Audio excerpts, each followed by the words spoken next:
The execution of the Pirate King Gold D. Roger and the execution of his son Portgas D. Ace. One happens right at the beginning of the story, sparking the Great Pirate Era, the other right in the middle, plunging the world into an era of chaos and war. So wouldn't it make sense if there was one final execution that would ring in an era of freedom and peace for the entire world near the end of One Piece as well? And at this point in the story, there's really only one person that the government is as desperate to execute as the first Pirate King. Which leaves us with a super intriguing question. What would happen if Monkey D. Luffy was about to be executed by the Marines? Who would come to his rescue, and what would this second version of Marineford look like? Okay, imagine this. It is some time after Luffy has just defeated Kaido. He has officially been labeled a Yonko and has awakened his legendary devil fruit. So you might be wondering, how would the world government ever capture him in the first place? Well, there are a few options of how this could happen. He could be betrayed by one of his allies or even be blackmailed if one of his friends had been kidnapped. But for the sake of this video, let's just assume that someone has drugged his pile of meat, which knocks Luffy out cold, and he is then carried away during the night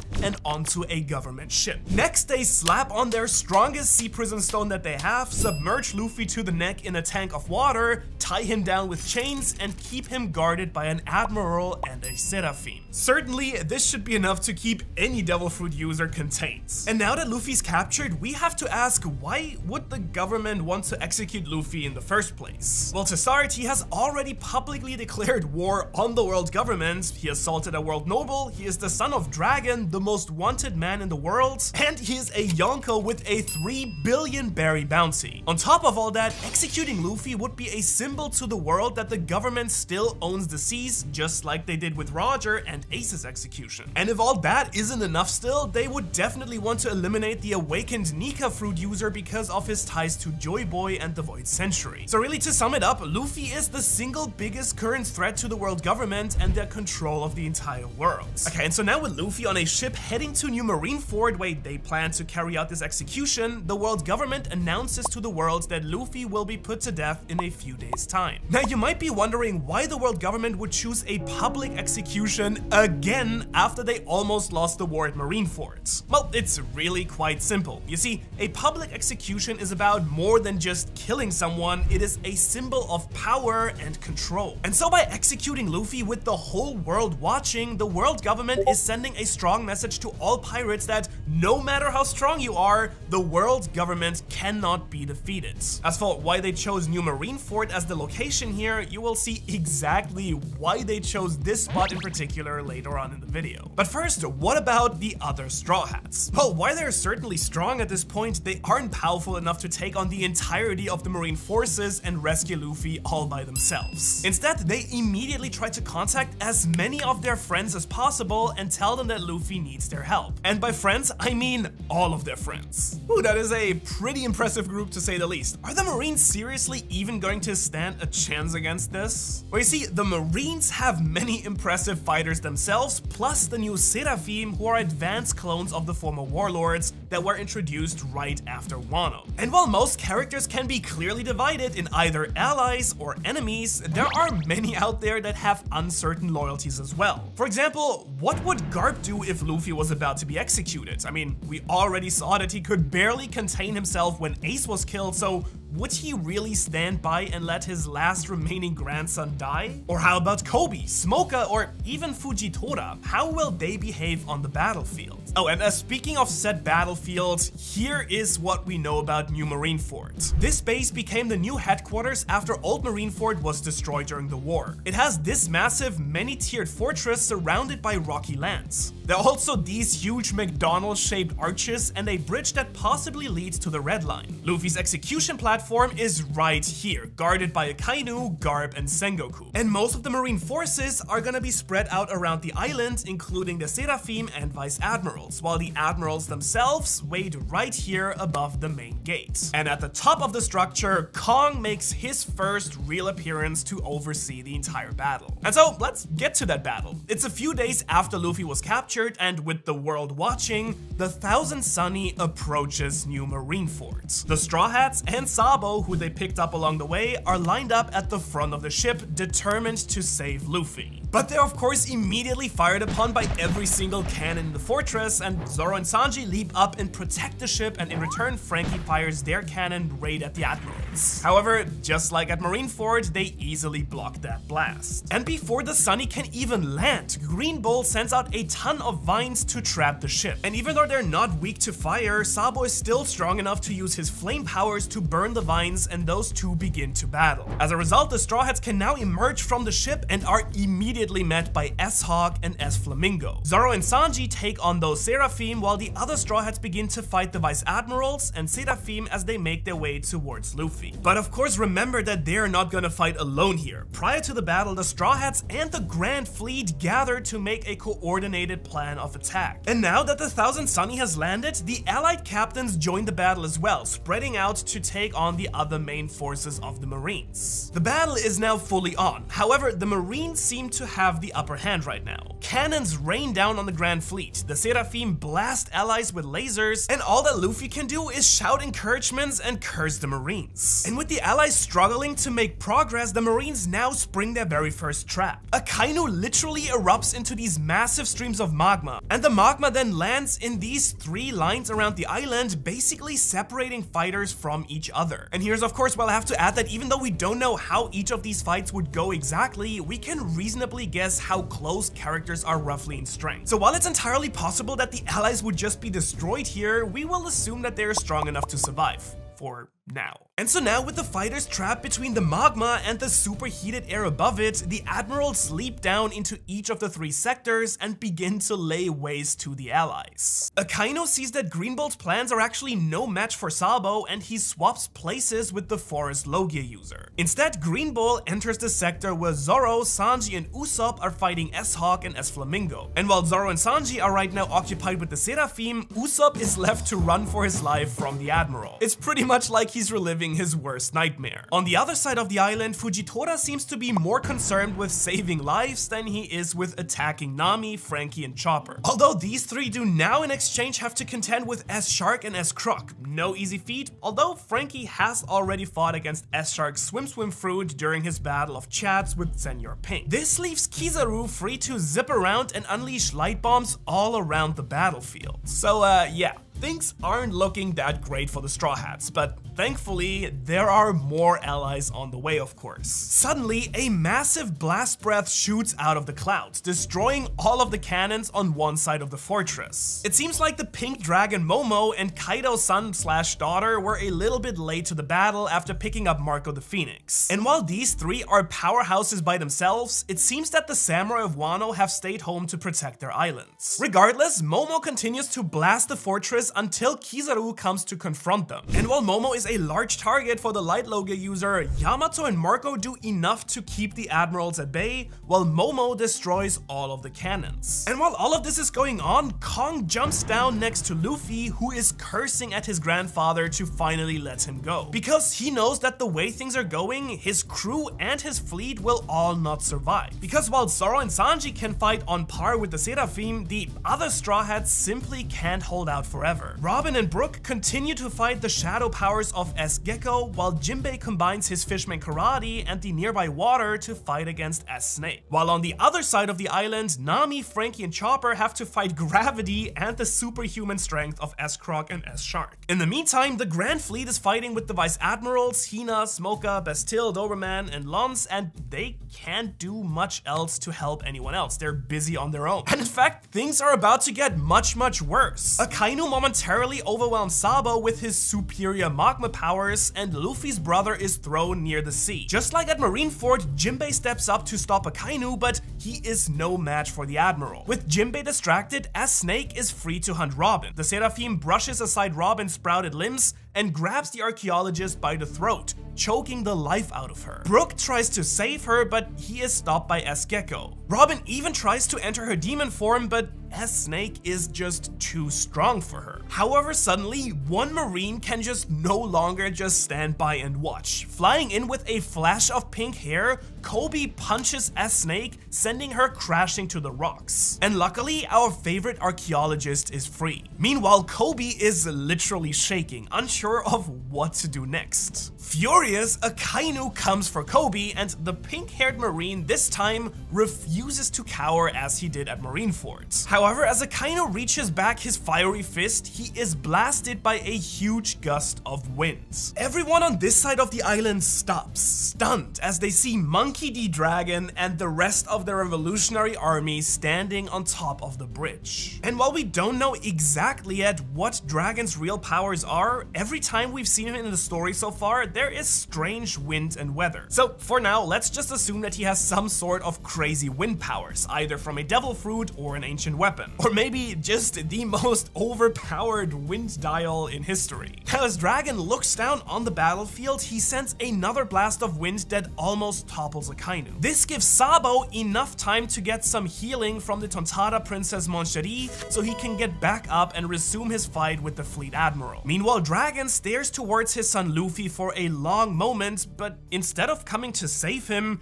he turns around and makes his way across the bridge towards the Red Line and Marijoa. It seems that Dragon sees this chaos as the opportunity to fulfill his own plans of taking down the Celestial Dragons. However, he will not get there so easily, because this whole time, the Gorosei have been watching the battle, ready to intervene if necessary. And now they do finally see a chance to end one of the most dangerous threats to the world government that they ever faced, and they intend to make use of it. Now again, we don't really know the full power of the Gorosei, but for this video, we're going to assume that they have some truly strong fighting capabilities. And so along with CP0, they begin their battle with the Revolutionary Army. Meanwhile, up in the air, Kizaru is finally getting the better of Momo, Yamato, and Marco. Momo is badly burned from multiple light blasts, and Marco is really struggling to keep up with the light fruit user as well. On the ground, the Grand Fleet is start to being overwhelmed by the sheer number of Vice Admirals and Marines. And while Sanji has defeated as Flamingo with his super speed and fiery kicks,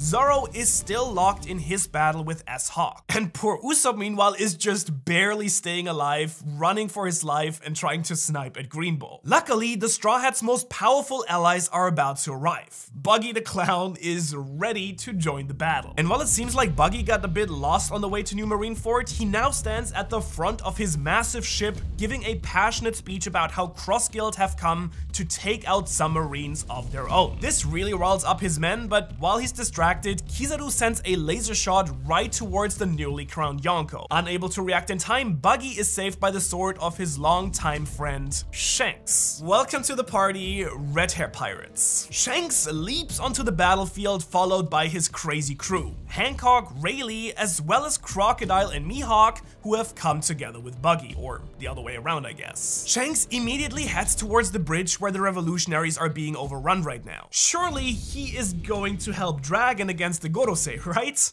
Right? Well, at the same time, Mihawk begins to fight his clone, which frees Zoro to save Usopp from Green Bull. Likewise, Crocodile takes on S-Croc, while Rayleigh and Hancock take over fighting the Seraphim, attacking Robin and Brook. Now going back up to the fortress, Luffy is thrilled to see so many of his friends coming to help his crew, while Garp smolders watching the battlefield below. But it is at this point where the tides seem to be turning that Kong has seen enough, and he orders Luffy's immediate execution. As this announcement spreads across the battlefield, the Straw Hats become frantic. Sanji tries to come help, but Kizaru keeps him away. Frankie launches a laser beam, but it is easily blocked by S-Bear. Zoro manages to defeat Green Bull and leaps up to the first wall, but he is stopped by the Golden Buddha Sengoku. And now that Usopp is not running for his life, he climbs a rock and snipes towards Kong. However, the Commander-in-Chief easily takes Usopp's shot and doesn't even flinch. And now the Executioner's blades begin to fall, but Shanks unleashes a conqueror's hockey blast that shakes the entire island.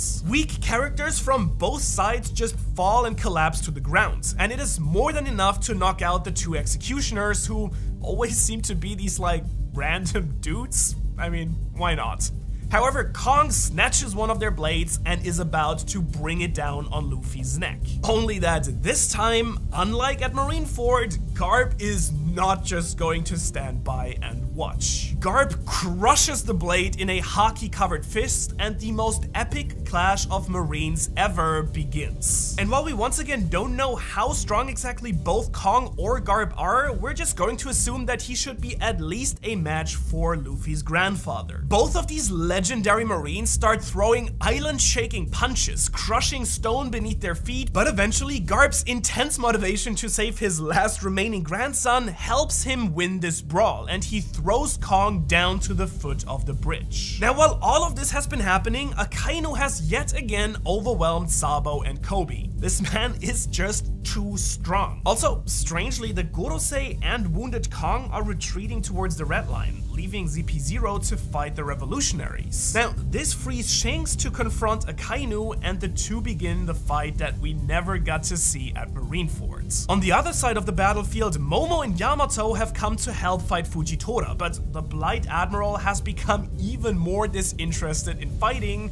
and is simply looking up into the sky instead. What could he be sensing up there? Now, with Kong defeated, Luffy yells for his grandpa to finally set him free. But instead, Garp starts lecturing Luffy about his bad choice to become a pirate and how he's put all of his friends and allies at risk here. After voicing his frustration, Garp reaches down to unlock the sea prison stone chains. However, as he does, blood spurts from his mouth, and a sinister laugh echoes throughout the battlefield. Luffy shouts in shock as his grandfather topples over, and suddenly 3 men become visible besides the execution platform. They are Shiryu with his invisibility powers and his blade dripping blood, Van Augur, who has the teleportation devil fruit, and of course, Blackbeard. Garp coughs blood again and tries to rise, but it's too late. Before the Vice Admiral can stand, Blackbeard takes his pistol and shoots him in the back over and over again. And this happens right in front of Luffy until Garp's eyes close and he lays still. Luffy's eyes waver. His hair flashes white. Conqueror's haki shoots from him like lightning and the walls tremble. Suddenly, a golden fist descends on the 4 pirates as Sengoku roars with rage. Blackbeard blocks Sengoku's giant punch and with his other hand sends out shockwaves that make the former fleet admiral fall to the ground. Zoro also leaps up and clashes with Shiryu, but Van Augur teleports the 3 of them to the other side of the battlefield,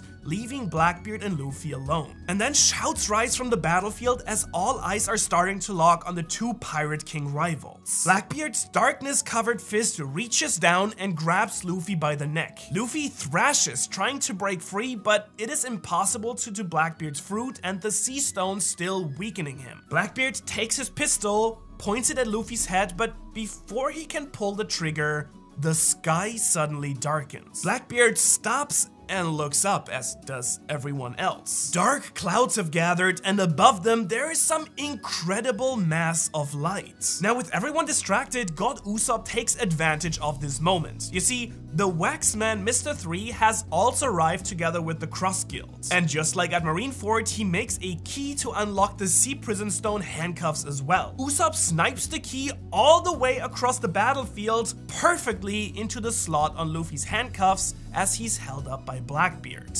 And Luffy is free. Just in time for beams of light to rain down from the sky. You see, this was part of the plan all along. In a situation like this, it would be the perfect moment for the Gorosei or Imo to use their superpower weapon capable of destroying whole islands. And the reason that they wanted this execution out in the open, just like at Marineford, was to gather all the strongest pirates of the world and wipe all of them out with one fell swoop, even if they killed many of the Marines in the process. They now effectively started the Great Cleansing that they mentioned all the way back in chapter 908. And at this point, there are many ways such an event could possibly go. The lasers could certainly be strong enough to kill everyone gathered at New Marineford. but for this video, we're going to assume that there is a way to survive. Enter our enraged sun god, Luffy. Now fully in his awakened form, Luffy grabs part of the fortress walls and stretches it out across the sky above the island just as the lasers come raining down. The wall gets obliterated, but it just manages to stop the lasers. Rubble starts falling everywhere, destroying the island and many of the pirate ship waiting in the ocean. Even the massive arches of the new Marineford building begin to crash to the ground. It is pure chaos until suddenly the stones start freezing in the air. You see, Fujitora has now fully abandoned the fight and is using his full gravity powers to try and stop the falling stones. And at this point, survival is everything that's on everyone's mind. Can you imagine seeing such destructive powers nearly wiping everyone out? I mean, who wouldn't want to run from this? Members of the Grand Fleet return to the ships that are still intact as fast as they can. The revolutionaries do the same. Even the red hair pirates are rallying around Shanks near the shoreline. Everyone just wants to escape with their lives here as this terrifying power lights up the sky a second time. Well, everyone except Luffy. Laughing uncontrollably and with tears in his eyes, he protects Garp's body from the falling stones and lashes out at Blackbeard. His incredibly powerful punch sends Blackbeard flying, but the Yonko is caught by Van Augur and brought safely to the ground once again. Luffy starts chasing down Blackbeard, and this brings him close to where Shanks and Akainu have paused their fight. Here, Luffy and Blackbeard clash once again, shaking the island with their titanic power. Nearby, Shanks yells at Luffy to stop fighting, and even Akainu is looking up to the sky as he moves toward the bridge and the safety of the Red Line with the rest of the Marines. But Luffy continues to pummel Blackbeard until he is once again teleported by Van Augur out to their ship waiting offshore. Luffy roars in frustration and starts looking around for someone else to fight and punch. He starts moving towards Akainu, seeking revenge for Ace, just as the beam of light falls once again. But he's halted as a scream cuts across the battlefield. All the way back at shore near the Thousand Sunny, a laser blast has fallen near the gathered Straw Hats. Smoke fills the air, and Luffy can see Sanji holding an unconscious Nami, dodging between the strikes of light as the Straw Hat crew tries to retreat to the Thousand Sunny. And seeing Nami almost die, suddenly Luffy snaps out of his battle rage. Usopp shouts at Luffy to come back, and Zoro leaps down from the fortress carrying Garp's body. Luffy takes one last look towards the Red Line and once again declares war on the world government, and this time he means it. He then shares a really meaningful look with Shanks and then departs, picking up Usopp as they return to the Thousand Sunny and they manage to escape. However, this is far from the end of the final battle. Now that Luffy has even more motivation to come after the world government, he and Akainu are basically guaranteed to clash one final time, which might well be the hardest battle for Luffy in the entire story. That's because, as we just saw in this battle, the Fleet Admiral has one of the most overpowered devil fruits in One Piece. In fact, all of the admirals have ridiculously strong devil fruits, which actually leaves us with another super interesting question. What do you think would have happened if instead of his own devil fruit, Luffy had eaten one of the admiral's fruits? And you can watch that video right here. I hope you enjoyed this. Thanks for watching.